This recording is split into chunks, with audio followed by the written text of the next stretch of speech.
Hello, hello, bonjour, je suis Ornella Batsimba, coach parentalité et je te souhaite la bienvenue sur cette chaîne YouTube, la chaîne des mères de dynastie.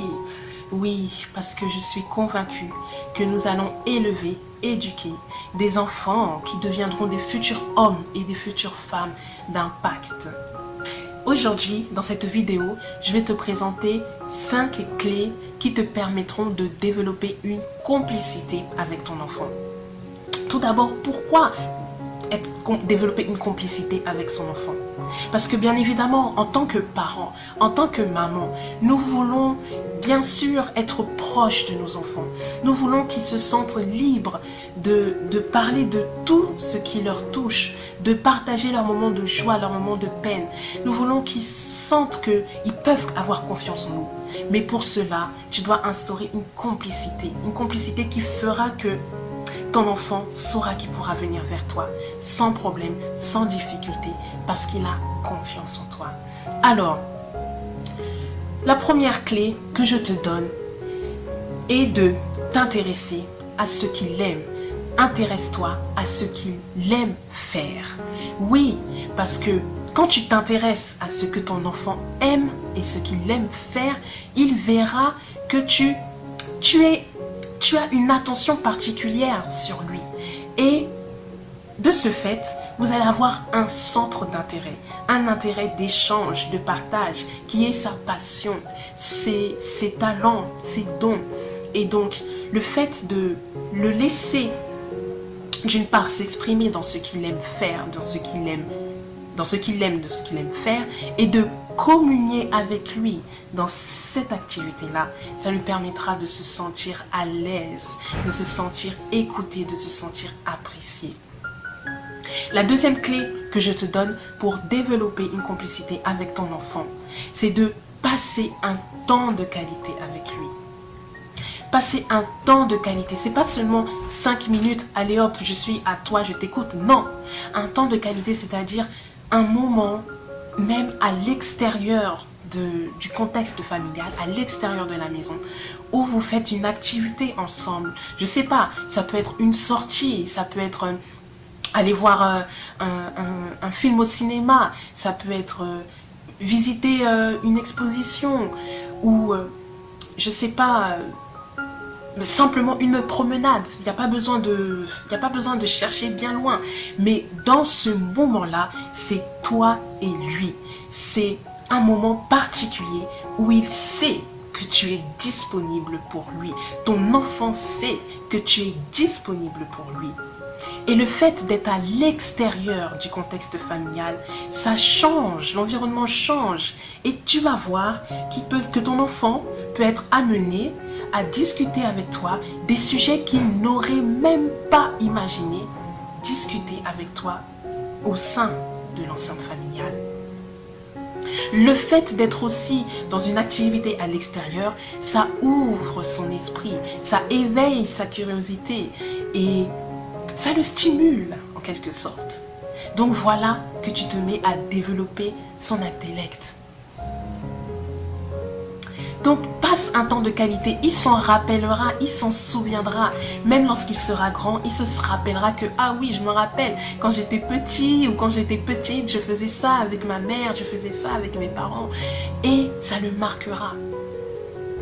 Il s'en souviendra même lorsque lui-même sera parent. Et voilà que ça développe un lien de confiance, un lien de partage à nouveau et un lien de développement de la complicité avec ton enfant. Le troisième point, que je te donne, une troisième clé que je te donne pour développer une complicité avec ton enfant, c'est de répondre à ses besoins. Oui, répondre à ses besoins. Quand je dis répondre à ses besoins, c'est pas que, oh, il demande, ah, je veux ça, toi tu dis oui, je veux ça, je dis ça. Non, c'est pas dire oui à tout ce qu'il demande, non. Il y a les besoins primaires, bien évidemment, le besoin de s'alimenter, le besoin de boire, de manger, d'être propre, de se vêtir. Donc ça, c'est les besoins élémentaires à satisfaire de manière impérative.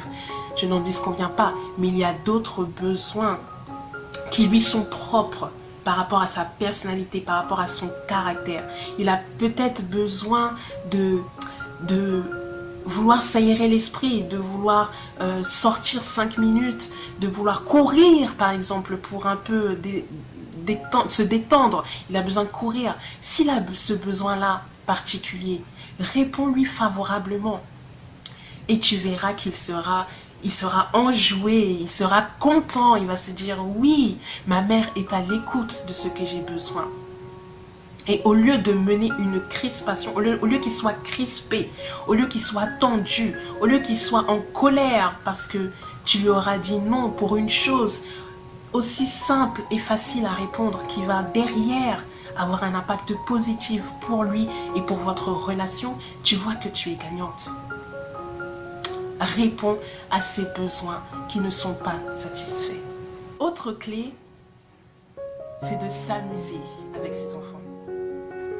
Quel que soit l'endroit où tu es, que tu sois en Europe, que tu sois en Afrique, que tu sois en Occident, en Orient, amuse-toi avec ton enfant. On a l'habitude de laisser les enfants s'amuser avec leurs jeux, avec leurs jouets, ce qui est une très bonne chose. On a aussi l'habitude de les laisser devant la télé, ce qui n'est pas vraiment une très bonne chose. Mais ayons un temps, un moment où on s'amuse avec lui. Quand je dis s'amuse, c'est-à-dire rire aux éclats. Et pourquoi pas se mimer, pourquoi pas s'imiter. C'est une atmosphère de joie, de paix qui est instaurée au sein du foyer et qui permet de détendre l'atmosphère, de créer un lien avec ses enfants et de savoir que waouh, je m'amuse avec ma mère, je m'amuse avec mes parents. Moi-même, c'est ce que je fais. Il m'arrive de jouer à 1, 2, 3 soleils avec mes enfants. Vous voyez? Mais mine de rien, quand on rit aux éclats, quand on est là à s'enlacer, à se dire waouh, on a passé un super bon moment, eh bien ça reste en eux. Et je peux vous dire qu'avec ces petites clés, j'ai pu voir la transformation dans la vie de mes enfants. Je crie beaucoup moins, ils m'écoutent beaucoup plus facilement et ils me rendent un amour dont je suis pleinement comblée. Et c'est ça que je veux pour les mères de ma génération. C'est ça que je veux pour tous les parents qui m'écoutent. Pouvoir faire en sorte d'avoir un foyer épanoui, des enfants épanouis, une maison où règne la joie et la paix, des enfants qui sont équilibrés et qui grandissent dans un environnement sain. Autre clé que je vais te partager avec toi, c'est une petite astuce qui est pas mal, je trouve, parce que ça instaure un temps, à la fois un temps de partage et un temps de qualité. Et dans la maison, pas besoin d'aller à l'extérieur pour cela, c'est de manger à table avec tes enfants. Lors du repas, partage ce repas avec eux. Installe-toi à leur côté. Mangez en famille, parce que c'est encore un environnement propice au dialogue, au partage. Là, tu poses tes questions, tout le monde est dans l'ambiance du repas et tout le monde est détendu et ça permet aussi de créer un lien, ce lien-là. Et tu verras qu'au fur et à mesure où tu t'assois avec eux à table, au fur et à mesure où tu discutes avec chacun, au fur et à mesure où les enfants se sentent à l'aise au cours du repas, tu verras qu'une fois où tu donneras le repas et tu iras à tes activités, peut-être dans la cuisine pour terminer ce que tu es en train de faire ou autre, tes enfants seront les premiers à t'appeler « Maman, maman, maman !» Tu dis « Oui, oui, oui, qu'est-ce qu'il y a ?» Ils vont te répondre « Viens t'asseoir, installe-toi, viens manger avec nous. » Et là, tu te diras « Waouh, si mes enfants ont à cœur que je vienne m'asseoir à leur côté, c'est qu'ils apprécient ce moment, que c'est un moment particulier pour eux. » Et pour mon partage personnel, ma petite fille qui a à peine 2 ans, donc je suis mère de 2 enfants de bas âge, dont la dernière qui a 2 ans, et qui montre du doigt le siège, la chaise du moins, qui est libre, qui est vide, pour me dire « Là, maman, tu peux t'asseoir, il y a de la place, il y a ta place. »